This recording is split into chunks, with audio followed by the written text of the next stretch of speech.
Pagkatapos magpanggap ni Rodo na isang sanggad, isa na namang diumanong sanggad ang lumitaw. Ito ay si Loki, ang prinsipe ng Elbaf.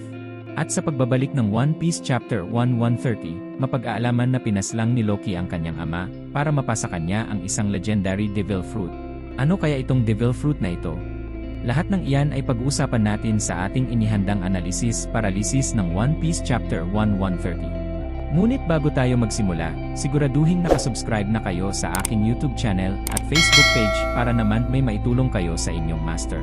Para sa mga kaganapan ng bagong kabanata, ipinatigil na ni Franky ang paghahanap sa nawawalang grupo ni Luffy sa mga Giants. Ginawa na nila ang lahat ang kanilang makakaya para hanapin sina Luffy. Gayon din si Jinbe na ginamit na pati ang mga alaga niyang pating para maghanap, ngunit sa kasamaang palad ay wala pa rin silang makita. Umaasa na lang sila na nakarating na ang grupo ni Luffy sa Elbaf. Paano kaya naisip ni Franky na mauunang makarating ang Thousand Sunny sa Elbaf, kung ang barkong Eric na di hamak na mas mabilis at malaki kaysa sa Thousand Sunny ay hindi pa nakakarating? Wala lang, naisip ko lang. Bahala na si Batman siguro ang naisip ni Franky. Ayon rin sa lumabas na balita patungkol sa nangyaring kaganapan sa Egghead, gaya ng inaasahan ng marami, pinaratangan si Luffy at ang Straw Hats bilang may sala sa pagpatay kay Vegapunk. Tumaas din ang bounty ni Dory at Brogy na umaabot na ng 1.8 billion berries. Isa pang kapansin-pansin ay ang letrang X sa braso ni Luffy, na mukhang walang ideya si Robin kung ano ito. Sigurado naman tayong galing ito kay Vivi, bilang simbolismo ng kanyang pagiging miyembro ng Straw Hats. Ginamit nila ang markang ito sa Alabasta bilang pangontra kay Bon Clay. Nais sigurong iparating ni Vivi na okay lang siya sa kabila ng nangyari sa kanyang amang si Cobra. Nais rin sigurong iparating ni Vivi na handa na siyang makasama ulit ang mga Straw Hats. Nakatakas na rin ang grupo ni Luffy sa kulungang gawa ni Rodo, at malalaman na rin na nakarating na nga sila sa malawak na lupain ng Elbaf. Kapansin-pansin din ang malaking puno ng Yggdrasil, at ang malaking tulay na nagdudugtong sa palasyo patungong sentro ng Elbaf. Sino kaya ang may-ari ng napakalaking espadang ito? Ito marahil ang Hofon, ang espada ni Heimdall, na tagapagbantay ng Bifrost. O baka ito yung natagpo ang malaking espada sa Tomoyo Maruyama sa Nara, Japan. Ipinakita rin ang ilan pang miyembro ng New Giant Pirates na si Goldberg. Hindi siya ang goalie ng Mighty Ducks, siya ang kusinero ng New Giant Pirates. Pero sakto rin si Goldberg sa Mighty Ducks kasi mataba at masiba rin yun. At si Gerd, ang ship's doctor. Oy, may connection din, ang Gerd ay isang sakit sa tiyan, kaya kailangan ng doktor. Ito rin atang si Gerd ang batang kahabulan ni Big Mom noong siya ay bata pa. Pinaslang nga ni Loki ang kanyang ama na si King Harold, na hango sa pangalang King Harald Finehair, ang unang hari ng Norway, para mapasakamay ang isang legendary Devil Fruit na ipinamamana sa royal family ng Elbaf sa loob ng maraming salinlahi. Abay, loko pala itong si Loki. Pagkatapos patayin ni Loki ang kanyang ama, sigurado naman sinibog na niya ang nasabing Devil Fruit.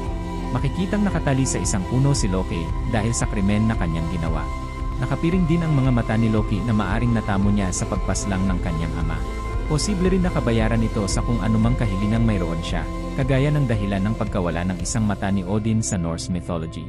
Tinawag din ni Loki ang kanyang sarili bilang Sun God, at sinabi pa ni Loki kay Luffy na siya ang magdadala sa katapusan ng mundo. Ano kaya itong legendary Devil Fruit na ipinapamana ng royal family ng Elbaf? Ang Devil Fruit na naging dahilan para paslangin ni Loki ang kanyang sariling ama. Malamang sa malamang ay kinain na ni Loki ang prutas na ito, at bilang isang Devil Fruit user siya ay nagawang matalo gamit ang Sea Stone. Malamang Sea Stone din ang mga kadenang ito na ginamit para siya ay igapos. Dahil na rin tinawag ni Loki ang kanyang sarili na Sun God, hindi malayong isipin na ang Devil Fruit na sinibog niya ay may kakayahan na bigyan siya ng kapangyarihan na kagaya ng araw.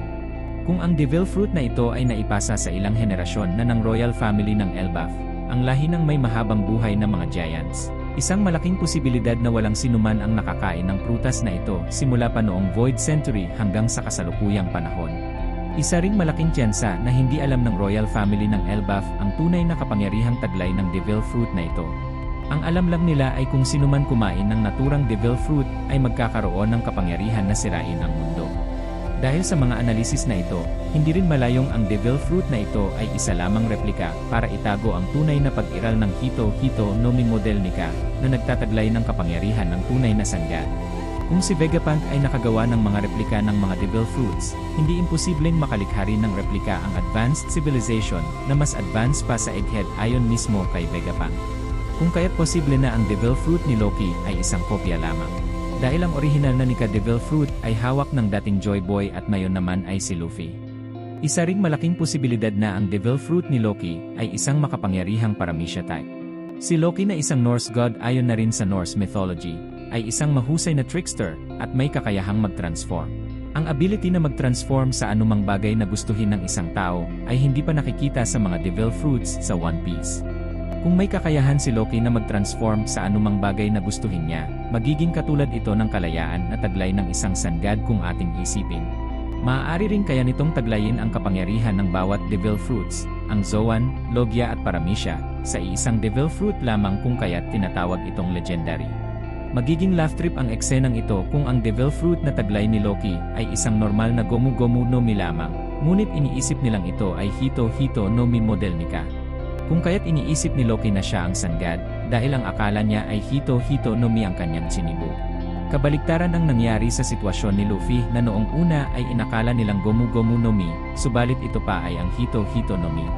Kaya siguro wala rin sa diary ng mga Devil Fruits ang Gomu Gomu no Mi ayon kay Vegapunk, dahil hawak-hawak lang ito ng mga royal family ng Elbaf. Maaari ring isipin na ang Devil Fruit ni Loki ay ang mythical Zoan type na Fenrir. Lalo pa sa tinura ni Chopper nang bumaba si Luffy mula sa tulay. Sinabi nitong ang mga lobo ay nasa ibaba ng tulay, na kung saan naman ay naroroon si Loki. Marahil isa itong foreshadowing ng Devil Fruit ni Loki. Ano sa tingin niyo mga gamaw, sa pagkakataon bang ito ay tatama na ako? Comment down below kung anong hulan niyo sa Devil Fruit na taglay ni Loki. Hanggang sa susunod pang mga kabanata. Katolpa.